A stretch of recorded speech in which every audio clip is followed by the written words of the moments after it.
The wind howled through the skeletal trees, sending icy needles of snow swirling into the darkness. The roads leading into Black Hollow were barely visible, buried beneath thick layers of frost. Few dared to pass through the secluded mountain town in winter, and those who did rarely spoke of their time there. Ethan Grayson knew the stories. He had heard them whispered around campfires, murmured in hushed voices at the local bar. A town cursed by the winter, they said. A place where the snow was too thick, the cold too deep, and the shadows too long. But Ethan wasn't one to be scared by ghost stories. He was a journalist, a man of facts. And Black Hollow was just another town to investigate. The town was deserted when he arrived. Or at least, that's how it seemed. The buildings, old and creaking, were weighed down by snow, their rooftops sagging under the burden of the endless blizzard. The streets, though lined with homes, were eerily silent. No footprints marred the snow, no lights flickered in windows. It was as if the town itself had been abandoned to the ice. Ethan pulled his coat tighter around his frame and made his way toward the only sign of life, the dim glow of the town's lone inn. The Frostbite Inn, its wooden sign barely visible beneath layers of frost, stood defiantly against the storm. Pushing open the heavy door, he stepped inside, shaking off the snow that clung to him like a second skin. The warmth of the inn was an illusion. Though a fire crackled in the stone hearth, the air held a bone-deep chill that seeped into his skin. An elderly woman sat behind the counter, her eyes dark and watchful. She said nothing as Ethan approached, merely sliding a tarnished key across the counter. "You'll be staying the night?" she asked, her voice barely more than a whisper. "Yes," Ethan replied, pocketing the key. "I'm a journalist. I've come to..." "Don't she interrupted, her gaze locking onto his. "Don't ask. Don't dig. Just leave in the morning." Ethan frowned. "I just want to know what happened here. Why is this place so empty?" The woman sighed, her frail hands gripping the counter. "Because winter doesn't leave Black Hollow. And neither do those who stay too long."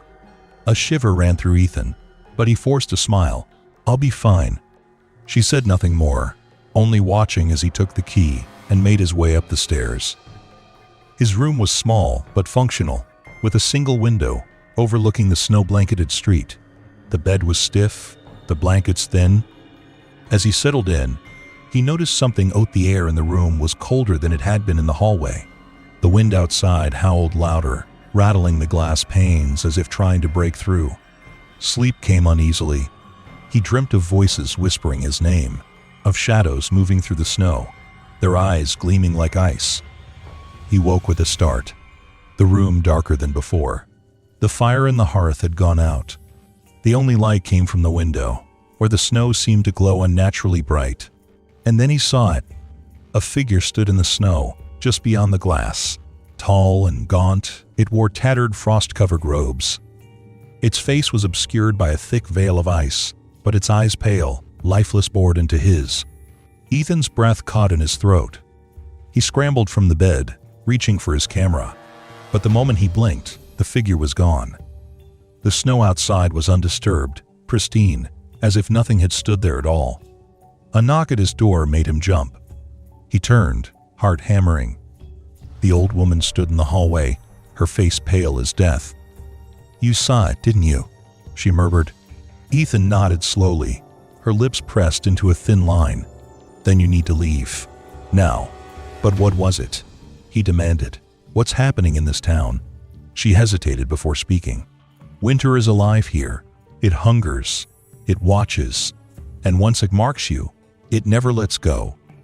The temperature in the room plummeted.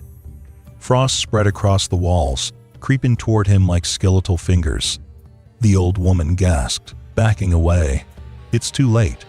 Ethan turned back to the window, and this time, the figure was inside the room with him. The last thing he saw before darkness swallowed him was the frozen veil descending over his eyes, sealing him forever in winter's grasp. Ethan awoke to silence, the kind of silence that felt heavy, pressing against his ears like thick wool. His limbs were stiff, his breath misting in the frigid air. He tried to move but found himself frozen in place. Not by fear, but by something more sinister. Skin felt rigid, his fingers numb beyond reason. The room was not as it had been. The walls were no longer wooden, but coated in a thick layer of ice, translucent and shifting like living glass. His bed was covered in a frost so deep it had swallowed the blankets. The fire was nothing but a dead heap of frozen embers. But worst of all, the window no longer revealed the outside world. It was just darkness. Not the darkness of night or shadow, but an endless void, stretching far beyond sight. He wasn't in Black Hollow anymore. Panic surged through him, his breaths coming in shallow gasps. The old woman's words echoed in his mind. Once it marks you, it never lets go. A shuffling sound drew his gaze toward the door. The handle, encased in frost, slowly turned. A long, drawn-out creak filled the silence as the door inched open. Beyond it was not the hallway of the Frostbite Inn. Beyond it was the same void that had swallowed the window, stretching into oblivion. And standing at its edge was the figure. Closer now. Its veil of ice had begun to crack, revealing something underneath. Something with eyes like frozen tombs, empty and unfeeling. Something that had waited for him. Ethan tried to scream, but the sound never left his lips. His breath crystallized in his throat, turning to shards of ice that pricked his lungs. The last thing he felt was the cold, wrapping around him like a lover's embrace. And then, there was nothing. Only winter. Days passed. Then weeks. Then years. The Frostbite Inn remained as it always had, standing, defiant against the storm, a silent witness to those who never left. And in the depths of the void, within the never-ending winter, Ethan stood, his body encased in frost, his eyes hollow and empty. Waiting, watching, a new shadow in the snow for the next traveler to see.